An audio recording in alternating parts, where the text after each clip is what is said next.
సభ్యులు, పార్టీ నాయకులు, కార్యకర్తలు, ఉద్యమకారులు, ఎంతోమంది న్యూట్రల్స్ కూడా ఈరోజు సంఘీభావాన్ని తెలియజేసిన ప్రతి ఒక్కరికి శిరస్సు వంచి కృతజ్ఞతలు తెలియజేస్తూ ఉన్నాను.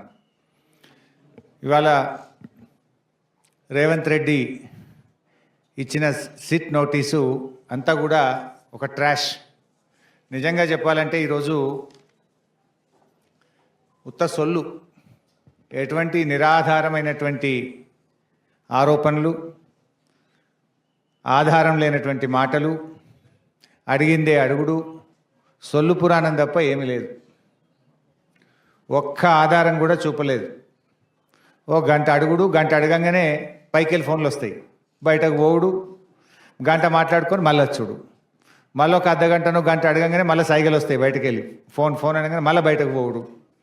మరి ఆ ఫోన్లు రేవంత్ రెడ్డి చేస్తుండా, సిపి సజ్జనార్ చేస్తుండా నాకు తెలియదు, కానీ ఫోన్లు వచ్చుడు, బయటకు పోయి మాట్లాడు.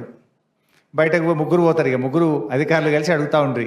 ముగ్గురు బయటకు పోవుడు, గంట మాట్లాడుకొని వచ్చుడు, గంట అడుగుడు, అడిగిందే అడుగుడు తప్ప అందులో ఏమీ లేదు. అంటే ఇదంతా కూడా అటెన్షన్ డైవర్షన్.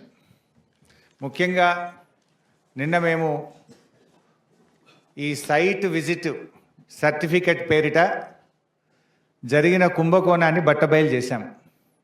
సైట్ విజిట్ సర్టిఫికెట్లో మొదటి లబ్ధిదారుడు ముఖ్యమంత్రి బావమరిది. రేవంత్ రెడ్డి బావమరిది భాగోతాన్ని పొద్దుగాల బయట పెడితే సాయంత్రానికి నోటీసు పంపిండు నాకు. అంటే ఇదంతా డైవర్షన్ పాలిటిక్స్. మేమేమడిగినాము? సిట్టింగ్ జడ్జితో విచారణ జరపండి అన్నాం.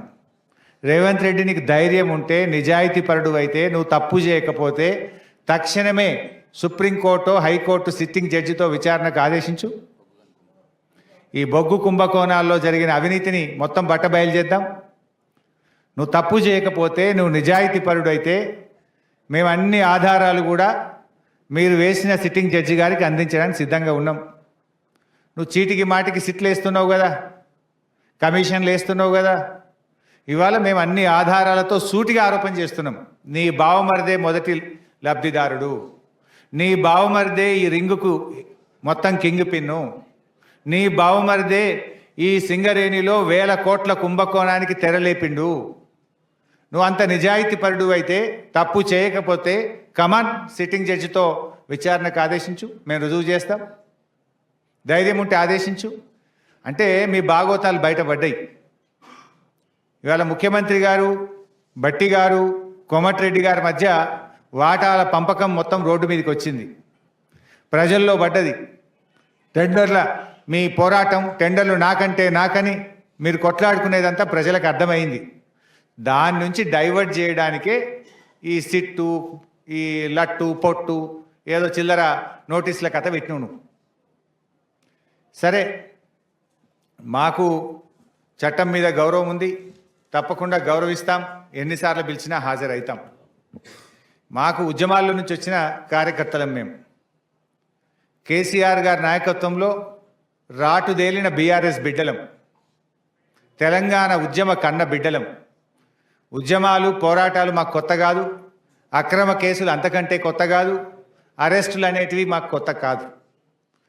ఆనాడైనా కేసీఆర్ గారి నాయకత్వంలో వందలాది కేసులు పెట్టిన నిజాయితీగా తెలంగాణ ప్రజల పక్షాన కేసీఆర్ గారి నాయకత్వంలో పోరాడినాం. జైళ్ళలో పెట్టిన రెట్టించిన ఉత్సాహంతో తెలంగాణ కోసం పోరాడినాం. ఇలా మేము మీ కాంగ్రెస్ నాయకుల లెక్క సిట్ నోటీసులు రాగానే పారిపోయేటోళ్ళం కాదు. మీరు పిలిస్తే వచ్చినాం, బాజాప్తా వస్తాం. మీరు ఎన్ని ప్రశ్నలు అడిగినా సమాధానాలు చెప్తాం. ఈ అక్రమ కేసులు, ఎందుకంటే ఇవన్నీ ఇట్లాంటి అక్రమ కేసులు ఆనాడు సమైక్య రాష్ట్రంలో సమైక్యవాదులు మా మీద అనేక అక్రమ కేసులు పెట్టినారు. ఇన్ఫ్యాక్ట్ మీరిచ్చిన నోటీసులు మాకు దక్కిన గౌరవంగా భావిస్తాం. ఎందుకు ఈ మాట అంటున్నా అంటే, పొద్దుగాల నీ బామ్మర్ది భాగవతం బయట పెడితే సాయంత్రం నోటీస్ ఇచ్చినావు. ఇది రాష్ట్ర ప్రజలందరికీ అర్థమైపోయింది కదా. అంటే నువ్వు నీ భాగవతాన్ని బయటపడకుండా, ప్రజల్లో పడకుండా అటెన్షన్ డైవర్షన్ కోసం నువ్వు నోటీస్ ఇచ్చినావు. ఈ మాత్రం రాష్ట్ర ప్రజలకు అర్థం కాదా? రాష్ట్ర ప్రజలు అన్ని విషయాలు గమనిస్తూ ఉన్నారు. ఇన్ఫ్యాక్ట్ నువ్వు ఒక ప్రైవేట్ కంప్లైంట్లో కోట్ల రూపాయల డబ్బు ఖర్చు పెట్టి, సుప్రీంకోర్టు న్యాయవాదులను పెట్టి నన్ను అక్రమ కేసులో ఇరికించాలని ప్రయత్నం చేసినావు. హైకోర్టు కొట్టేసింది. నువ్వు సుప్రీంకోర్టుకు కూడా పోయినావు. సుప్రీంకోర్టు కూడా కొట్టేసింది. న్యాయం గెలిచింది, ధర్మం నిలిచింది. అయినా నువ్వు మళ్ళా ఇంకో కేసులు ఇరికిద్దాము అని మళ్ళొక సిట్టు పెట్టినావు. ఇప్పటికీ నువ్వు 6 గ్యారంటీలు ఎగబెట్టినావు. నువ్వు యనుమల రేవంత్ రెడ్డి కాదు, ఎగవేతల రేవంత్ రెడ్డి అంటే మానకొండూరు పోలీస్ స్టేషన్లో కేసు పెట్టినావు. రైతు రుణమాఫీ చేయలేదు, దేవుని మీద ప్రమాణం చేసి రైతుల్ని దేవుణ్ణి మోసం చేసినావు రేవంత్ రెడ్డి అంటే యాదగిరిగుట్టల కేసు పెట్టినావు. వరద బాధితుల్ని పరామర్శించడానికి పోతే ఖమ్మంలో రాళ్ల దాడి చేపించి ఖమ్మంలో కేసు పెట్టినావు. ఎవరో ట్వీట్ చేసిందని చెప్పి నా మీద హైదరాబాద్లో పోలీస్ స్టేషన్లో కేసు పెట్టించినావు. ఘోష్ కమిషన్ వేసి కమిషన్ పేరిట డైవర్షన్ రాజకీయాలు చేస్తే అసెంబ్లీ సాక్షిగా ఆ కమిషన్లో ఉన్న విషయాలను కుండబద్దలు కొట్టినట్టు 6 మంది మంత్రులు మీరు మాట్లాడినా ఎంత డైవర్షన్ చేసినా ఆ కమిషన్ అంతా డొల్లా అని ఆధారాలతో సహా అసెంబ్లీ సాక్షిగా వివరించాం. నిన్న నీ బామ్మర్ది బొగ్గు కుంభకోణం బయట పెట్టగానే సాయంత్రం మళ్ళొక సిట్ నోటీస్ పంపినావు. ఇది రాష్ట్ర ప్రజలు గమనిస్తున్నారు. రేవంత్ రెడ్డి పోలీసులను వెనకబెట్టుకొని పిరికి పందలాగా నాకు సిట్ నోటీసులు ఇచ్చుడు కాదు. ధైర్యం ఉంటే రాజకీయంగా ఎదుర్కో. కమాన్ మాట్లాడదాం, ఏడ కొట్లాడదాం.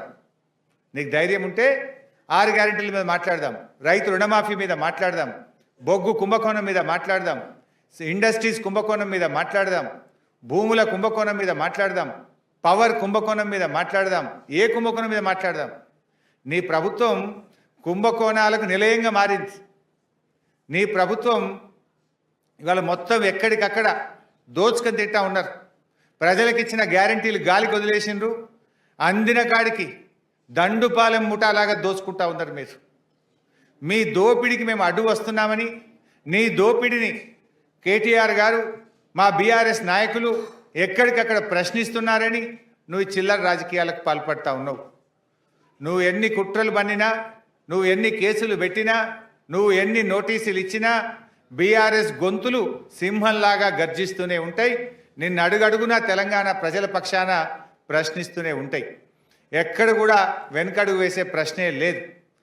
నువ్వు రేపు ప్రజాకోర్టులో సమాధానాలు చెప్పాలి. రేపు ప్రజలు నిన్ను తప్పకుండా, ఇప్పటికే నీ మంత్రులను నీ ఎమ్మెల్యేలను ఎక్కడ పోతే అక్కడ నిలదీస్తున్నారు ప్రజలు.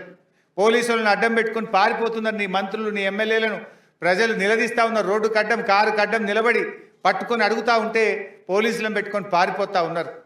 రేపు ప్రజలు తిరగబడే రోజులు కూడా దగ్గరలో ఉన్నాయి. నువ్వు సిట్టు, లట్టు, పొట్టు ఎన్నన్నా వేసుకో, ఏమన్నా చేసుకో, మాకు న్యాయస్థానాల మీద గౌరవం ఉంది. నువ్వు ఎక్కడికి పిలిచినా వస్తా, ఎన్నిసార్లు పిలిచినా వస్తా, నిజాయితీగా సమాధానాలు చెప్తాం. మేము భయపడం. చట్టం మీద మాకు గౌరవం ఉంది. నీ చిల్లర రాజకీయాల మీదనే మాకు అసహ్యం ఉంది. వెగటు పుడతా ఉంది ప్రజలకు. నీ భాష, నీ మాటలు వింటా ఉంటే రోత పుడతా ఉంది ఇలా రాష్ట్ర ప్రజలకు. రేవంత్ రెడ్డి గారు చూసుకో, అసలు ఇచ్చిపెట్టాం, నేను ఇంకా గట్టి కొట్లాడతాం. నీ 6 గ్యారెంటీల అమలు మీద, నీ కుంభకోణాల మీద మేము మా పోరాటాలు జరుపుతూనే ఉంటాం. మాది ఉద్యమ పార్టీ, రాష్ట్రం సాధించిన పార్టీ బీఆర్ఎస్ పార్టీ. మేము కేసీఆర్ సృష్టించిన సైనికులం, కార్యకర్తలం. మాకు త్యాగాలు తెలుసు, మాకు పోరాటాలు తెలుసు. నీలాగా వెన్నుపోట్లు, కుట్రలు, కుతంత్రాలు, చీకటి రాజకీయాలు మాకు తెలియవు. మా కేసీఆర్ నేర్పింది పోరాటం, త్యాగం, ప్రజల పక్షాన నిలబడడం మా కేసీఆర్ గారు నేర్పిండ్రు. నువ్వు ఎన్ని సిట్ నోటీసులు పంపుతో పంపు, మేము భయపడేది లేదు. కానీ నువ్వు దర్యాప్తు పేరు మీద ఆడుతున్నటువంటి ఈ నాటకం తెలంగాణ ప్రజలు నిశ్చితంగా గమనిస్తూ ఉన్నారు. నాకు తెలిసి ఇవాళ మళ్ళీ లీక్ ఇస్తారు. ఇట్లయిందట, అట్లయిందట, లోపల ఓ చిల్లర లీక్ ఇస్తారు. దమ్ముంటే వీడియో బయట పెట్టు. మొత్తం వీడియో రికార్డింగ్ అయింది కదా. I am challenging Revanth Reddy. ఇవాళ జరిగిన, నన్ను అడిగిన ప్రశ్నలు, నేను చెప్పిన సమాధానాలు మొత్తం వీడియో బయట పెట్టి రాష్ట్ర ప్రజలు చూస్తారు. చిల్లర లీకులు ఎందుకు ఇస్తావు? మళ్ళీ నాకు తెలిసి ఇప్పుడు సాయంత్రం లీక్ ఇస్తారు.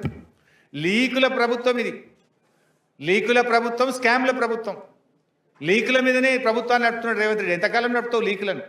ఈ లీకులు, ఈ చిల్లర రాజకీయాలు, ఈ బురద రాజకీయాలు నడవయి. ప్రజలకు డెలివరీ కావాలి, ప్రజలకు ఇచ్చిన మాట నిలబెట్టుకోవాలి. అరే నాట్లు పడుతున్నాయి, ఇదివరకు రైతు బంధు ఇయ్యలే, రైతు బంధు ఎప్పుడు ఇస్తావో చెప్పు. నాట్లకు కేసీఆర్ పైసలు ఇస్తే నువ్వు ఓట్లకు పైసలు ఇస్తున్నావు. ఓ పంటకి ఇస్తున్నావు, ఓ పంటకు ఎగబెడుతున్నావు. ఓ పంటకు బోనస్ ఎగ్గొట్టినావు, 2 పంటలకు రైతు బంధు ఎగ్గొట్టినావు, సగం మందికి రుణమాఫీ ఎగ్గొట్టినావు, పంటల బీమా ఉత్తదే చేసినావు. అంతా 2 లక్షల ఉద్యోగాలు ఉత్తదే అయిపోయింది. మహాలక్ష్మి 2500 పత్తా లేదు. 4000 పింఛను ఇవాళ ముసలోళ్ళు కళ్ళల్లో వత్తులు వేసుకొని అవ్వాతాతలు ఎదురు చూస్తున్నారు. వాటి గురించి మాట్లాడు.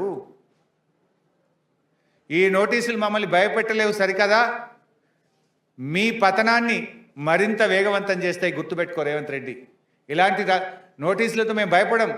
నీ రాజకీయ పతనం మరింత పేక మేడల్లాగా కూలిపోయే రోజులు దగ్గరలో ఉన్నాయి. నీ పతనానికి నువ్వే నాంది పలుకుతున్నావు. నీ పతనానికి నువ్వే అడుగులు వేస్తూ ఉన్నావు. ఈ నోటీసులు నీ పతనాన్ని వేగవంతం చేస్తాయి. చూసుకుందాం. బట్ మేము ఫైనల్గా మళ్ళీ డిమాండ్ చేస్తున్నాం, నీకు నిజాయితీ ఉంటే, తప్పు చేయకపోతే సైట్ విజిట్ సర్టిఫికెట్ల పేరిట సింగరేణిలో జరిగిన కుంభకోణాల మీద సిట్టింగ్ జడ్జితో విచారణ జరపాలని మళ్ళీ డిమాండ్ చేస్తున్నాం. నువ్వు విచారణ ఒప్పుకోలేదంటే, నువ్వు విచారణకు ముందుకు రాలేదంటే నీ బావమరిది కుంభకోణం చేసింది నిజం, కుంభకోణం జరిగింది నిజం. అందుకే నువ్వు భయపడి విచారణ జరపలేవని మేము భావించాల్సి ఉంటుంది. నిజాయితీ ఉంటే, ధైర్యం ఉంటే వెంటనే సిట్టింగ్ జడ్జితో విచారణ జరుపు. లేదంటే మా అంటే 2 ఏళ్ళే కదా, బీఆర్ఎస్ ప్రభుత్వం వచ్చేది ఖాయం, విచారణ జరిపేది ఖాయం, మీ అవినీతిని కక్కిచ్చేది ఖాయం, కటకటాల వెనుక మిమ్మల్ని పెట్టేది ఖాయం. Thank you.